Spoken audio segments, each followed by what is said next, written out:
เลยเมนูเฮาก็สิประมาณนี้แหละแต่ว่าเฮามีครอบครัวแล้วก็การใช้ชีวิตมันก็บ่คือเก่าพี่น้องเฮาต้องดุขึ้นแล้วก็เฮ็ดหยังกันหลายขึ้นนะเพิ่นสิลูกเบิ่งทานแล้วก็ไปหากินแน่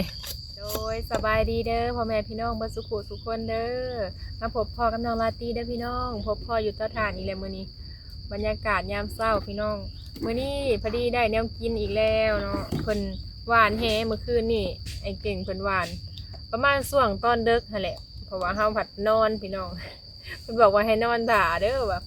นอนไปนอนมาผัดจนแจ้งพี่น้องบ่ฮู้มื้อเลยว่าเพิ่นมาตอนใดแต่การได้กบมาพร้อมเพิ่นว่าได้พอกินอยู่มีกบตัวใหญ่แล้วก็มีอันเขียดน้อยพร้อมเขียดน้อยนี่ก็มีตัวนี้อันนี้สิเป็นกบเลยเมนูเฮาก็สิประมาณนี้แหละมาอยู่เตาถ่านก็พอได้กินอยู่ได้พี่น้องถ้าว่าเฮาแบบเป็นเลาะหาเบิ่งหั่นนะเพิ่นก็สิเบิ่งแต่ยามเว้นบางทีว่างได้มันห่มกลางคืนก็เย็นเนาะก็พอได้อยู่มื้อวานนี่ก็ทั้งได้ปลาแน่พอได้เฮ็ดกินมานอนเผาถ่านพี่น้องประมาณ3-4 คืนแล้วบ่แต่ว่าเฮายังบ่ทันได้ขวัดมันเตาใหญ่เลยเฮาก็เลยยังบ่ทันขวัดปะไว้ก่อนเพราะว่ายังหากินแถวนี้แหละไม่ถามว่าเพิ่นบ่แม่นเพิ่นขวัดแล้วบ่พี่น้องทานเพิ่นลุเบิดคืนเมื่อคืนนี่เก่งก็ไปถมให้เลยนะแล้วบ่ลุกเบิ่งปะนางว่าเอ้ยนะแล้วบ่ลุกเบิ่งทานจนขาดครึ่งพี่น้องบ่แม่นเพิ่นบ่ฮู้มื้อบ่จักไม่ถามแล้วมานอนเฮือนเพิ่นเลยข้ามน้องไปถมให้มันเตาน้อยแน่มันเลยอยากอันลุลายหั่นน่ะแล้วบ่ฮู้มื้อบางทีก็มันกลางคืนแล้วมันลุหั่นน่ะพี่น้องเขาต้องได้เผาแบบใกล้ชิดเนาะเด้เมนูของเฮาแล้วก็มีต้มหน่อไม้แน่ต้มหน่อไม้อันที่ไปหาวานนี่แหละเพิ่นหาไม่ปิ้งอยู่ว่าสิปิ้งเอาอยากพี่น้องเอาปิ้งเอาเพราะว่าเฮาชวนหลายก็สิกินต้มแล้วก็เอามาป่นหรือว่าเอามาซั่วหั่นน่ะแต่บ่ค่อยได้กินปิ้งปานใดก็เลยว่าสิเปลี่ยนเมนูใหม่ได้กบนาเด้อกบธรรมชาตินี่แหละอยู่ทั้งเทิงนี่แหละมีอันวางถ่ายให้เบิ่งอะไรพี่น้องมีอันทงหน้าน้อยๆนะหน้าเหือเป็นบริเฮ็ดหน้าใส่แล้วบัดนี้เวลาฝนตกมันก็น้ำค้างค่ะนะนี่ก็พอได้อยู่บัดใส่มื้อก่อนนะคะบ่ถึกได้เบ็ดนะถ้ากับมาวานเฮเอานี่แหละก็ได้กินอยู่เปิดภาพมาทางเตาถ่านก็ควันทวนอยู่เนาะพากันกวดจูดอีหยังแถวนี้แหละพี่น้องเก็บกวดให้มันแปลนไปบอนเฮาอยู่เนาะกลางคืนกะนอนอยู่เทิงเฮือนพุ่นเด้อพี่น้องเฮาไปนอนอยู่รูมรถไปจอดไว้อยู่พุ่นเนาะดังไฟให้มันควันให้มันไหลยุ่งไปเฮาก็ดังไว้ยามเว้นบางทีก็เฮ็ดอยู่เฮ็ดกินขี้เหงื่ออีหยังก็จูดไปพี่น้องนั่งอยู่ทางน้องพี่เย็นๆได้ยามเว้นนะเพิ่นลุกจูดขี้เหงื่อแต่เช้าพุ่นแหละใครแต่ว่าไก่น้องน้ำเนาะฮดทานกับเที่ยวขึ้นเที่ยวลงอยู่นี่แหละเป็นน้องสะกลางป่าทางอาบทางใส่เนาะเพิ่นไปเอาไม้ไหลมาเห็ดไม้ปิ่งควันคักอลิทานจ้ะสบายดีเด้อพี่น้องเด้อจะไม่ปิ้งกับธรรมชาติกับแจ็คได้นอนเลยบ่พี่น้องคืนนี้นอนอยู่แม่เนาะลูกเนมเบิ่งยามใดบ่เห็นคนไปลูกว่าเบิ่งทานเมื่อคืนนี้มาจากโมงไปอนากบนะไปหวานเฮนะหวานข้าวเดียวนี่แม่นบ่คือฝนสิตกก็เลยมาตัวค่ำอ๋อเมื่อคืนนี่ลมๆเนาะอย่าคือฝนสิตกนั่นแหละพี่น้องเฮาน่ะเป็นคนรับง่ายบ่ได้มานอนในเฮือนนี่แห้งแล้วเลยพี่น้องบ่ได้ฟันหยังแล้วก็นอนม่วนกลางคืนน่ะเพิ่นสิลูกเบิ่งทานแล้วก็ไปหากินแน่ไม่ยังอันนี้ไม่ลายบ่ได้ยังปิ้งคักแล้วซ้ำนี่ตัวน้อยเด้ไม่ปิ้งธรรมชาติปิ้งปูปิ้งปลาคักเนาะถ้าว่าตัวนี้แหละแบบมันคักกว่าเนาะไม้สังไพรเลยไม้สังไพรเนาะมันบ่มีใจขาวๆเลยปิ้งกบหน้ามื้อนี้ได้เมนูพาก่อนทานกะเฮาก็ปล่อยไว้แน่พี่น้องเด้ให้มันควันออกไปตามหูมันนั่นแหละก็โยบหลายแล้วว่านนี่ว่าสิขวัดแล้วบัดนี้ไปหาอยู่หากินก็เลยหยุดก่อน โอ้ตะเว้นขึ้นมาเลย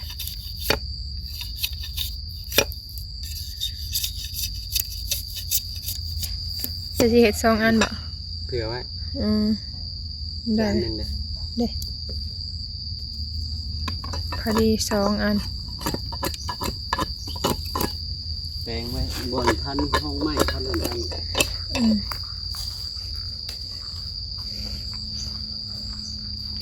ควันคักเงินกับไปได้หลายเติบแล้ว เกือบครึ่งแล้วนี่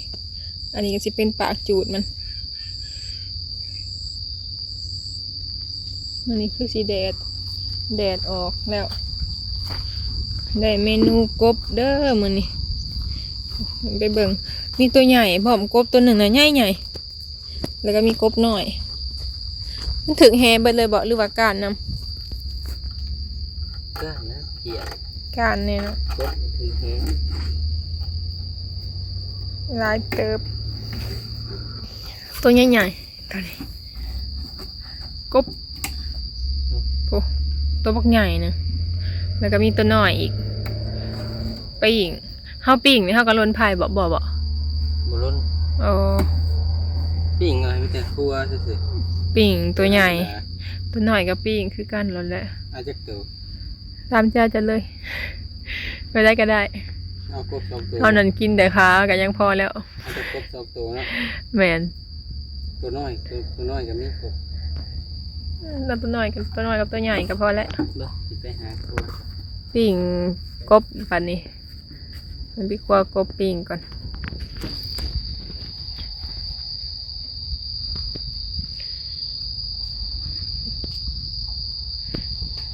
แม่ถาวเพิ่นก็มาแต่เช้าๆเลยพอดีเพิ่นมาเบิ่งเตาถ่านเพิ่นแหน่เพิ่นมานอนเฮือนได้ยินว่าเพิ่นมาแต่เช้าพวกดังไฟถ่าแล้ว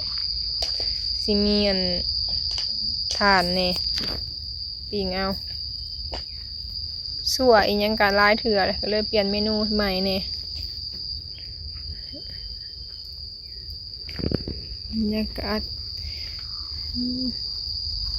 หน่อไม้เฮาก็ต้มไว้เรียบร้อยเนาะหน่อไม้ต้มมันมีหน่อน้อยหน่อใหญ่พอพี่น้องเวลาเฮาต้มแล้วก็สิเป็นสีนี่พวกแมงวันหลายแต่ว่าบ่ได้ขมเด้อพี่น้องเด้อเป็นสีนี่แต่ว่าบ่ขมแซ่บเนาะหวานมันอยู่ในพื้นดินเด้ถ้าตัวเทิงเนี่ยบ่ฮู้ตัวเทิงมันก็คือสีขมมาจากมันเป็นแบบสีเขียวนะเด้อันนี้มันเป็นสีแบบนี้แหละขาวๆไอ้เก่งเพิ่นมักกบไว้แล้วบัดนี้เพิ่นสิเตรียมปิ้งกบกับเขียด สิปิ้งคือเขียนอะไรได้นี่ แม่น แต่ว่าเสียดายที่บ่ได้ลอกของนางมันน่ะ เพราะว่า มันหลายต้องลอกมันบ่หลาย กินเลย ได้แล้วเฮาก็ปิ้งกินอยู่ตลอดเสียดายมันไม่เยอะ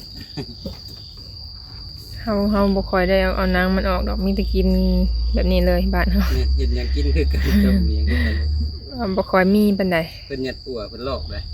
แม่นญาติอัวแล้วแนวมันนั่นมันสิมีสีสันเด้ เพิ่นบ่ได้ ญาติอัวเนาะขังอยู่ได้ฮะได้กบหน่อย ผักเพิ่นเอาหนังมันเอาออกแต่ปิ้งเอาใส่ไปเลย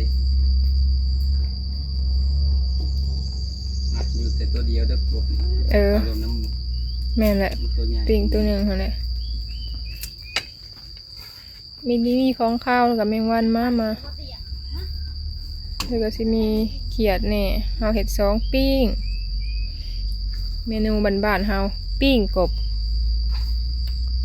เตียงก็ว่าสิล่างเนี่ย อืม ย่างยังล่างติดเรื่องหนึ่งวันสอง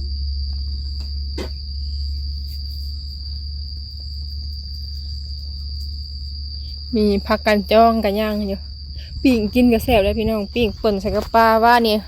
กินแกงหน่อไม้แล้วก็ยังเหลืออยู่เด้สิได้เด้ผักแหวนก็งามเก็บกินกับแกงหน่อไม้วานนี่เก่งเพิ่นปิ้งกบก่อน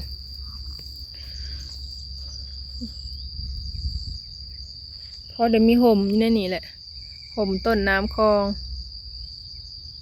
ยามเว้นก็พอได้บางแดดเด้ มันยากมันเป็นเมนูอื่นกระสอบกระแส ซ้ำล่างอย่างเงี้ยก็บ่มี เนี่ยหลายๆอย่างพี่น้องบางอันเฮาก็เอามาบ่ได้ครบดอกเพราะว่าเผื่อคนไปคนมา มันยาก แม่นบ่แม่นเฮาอยู่ประจำเด้ถ้าเฮาค้าเวียกอะเฮาเฮ็ดอย่างอื่นหั่นน่ะก็เลยว่าถือสำมาถือมาได้หมอหั่นแหละแม่ตู่เพิ่นบอกก็ว่าเอามาเด้อว่าไปยืมของเพิ่นหลายก็บ่ได้เฮาเอาของเฮาเองมาใส่เองหมอถ้วยเอามาเครื่องเคียงเฮาเฮ็ดแนวกินก็มีเบิดแล้วเนาะเอามาเบิดเลยปิ้งกบปิ้งเขียดพี่น้องปิ้งใส่ไผ่แบบนี้เลยทานแบบธรรมชาติเนาะเริ่มสุกแล้วเขียดกบสีสันน่ากินแห้งดิยังบ่ทันเห็นนี่หอมเลยเขาปิ้งแบบนี้นะ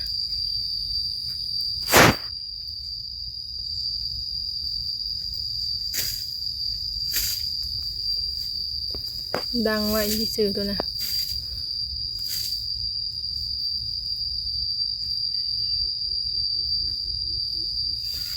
นางถาปิ่งกบอยู่ตอนนี้ ลุงสมบัติมาแวลินพี่น้องมาแวเตาถ่านบ่ได้เมื่อแล้วก็มีมกปลาพร้อมอุ่นเลยบ่จะหน่อย เดี๋ยว เนาะ มาอุ่นกันละ มกปลาวานนี่แหละปิ่งกบ มาได้ส่งเพิ่นไปเวียกพี่น้องไอ้สาเพิ่นไปเฮ็ดเวียกอยู่โรงงานเราเฮ็ดโรงงานเก่าบ่อันเมียจ้ะนะ งานใหม่ เพิ่นเฮ็ดโรงงานใหม่แล้ว งานไปอยู่บนเก่าแล้วแต่ว่าเฮ็ดอยู่ อืม ตัวหนึงต่างหากงานตัวหนึง มีเวียกหลายพี่น้องในตลาดโลกอะ งานสาบเป็นนั่น แบบว่าไปสมัครก็คือสิง่ายอยู่ดอก เขาอยู่ไปแล้วงานตัวเราอยู่แต่ก่อน เพิ่นเฮ็ดโรงงานใหม่แล้วเพราะว่าตัวเก่ามันยุบพี่น้อง เก่าแต่ว่า หลายแฮง แผ แม่น นกเก่ามันยุบ เป็นเวียกแบบว่ามันก็มีหลายแผนกเนาะสำหรับที่ว่าแบบเฮาแบบบ่ค่อยเก่งเรื่องอันหนังสือก็สิมีแบบให้เลือกหันนะสำหรับเฮาบ่เป็นก็มันก็มีหลายพี่น้องคนที่จบม .7 ก็สิมีอีกต่างหากมันก็สิเวียกอันนั้นน่ะกว่าคนที่บ่ฮู้หยัง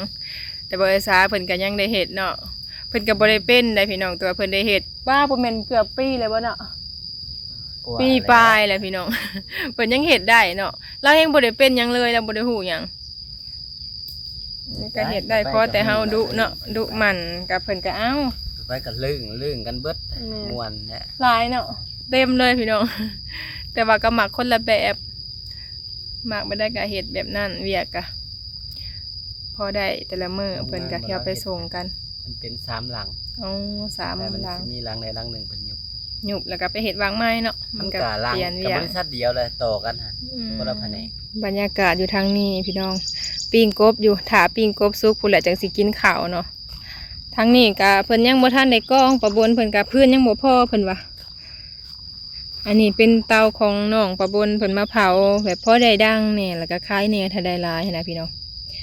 ตอนยามเว้นก็สิเงียบๆแหน่เพราะว่าไผก็ไปหาเฮ็ดเวียกเนาะบ่ได้ค่อยได้อยู่เฮาก็เผาถ่านแล้วก็หากินแถวนี้แหละ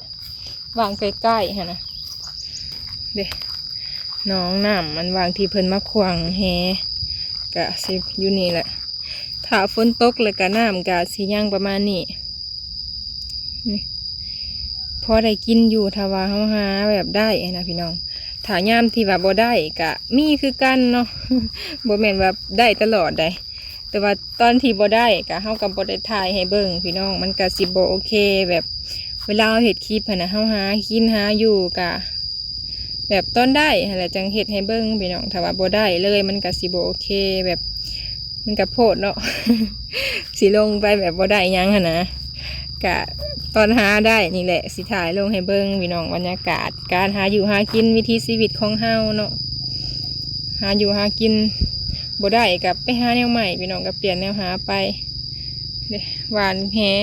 ทางบ้านเพิ่นก็หาอยู่หากินพี่น้องแต่เพิ่นยังบ่ทันได้มีครอบครัวก็หาสู่พ่อแม่กิน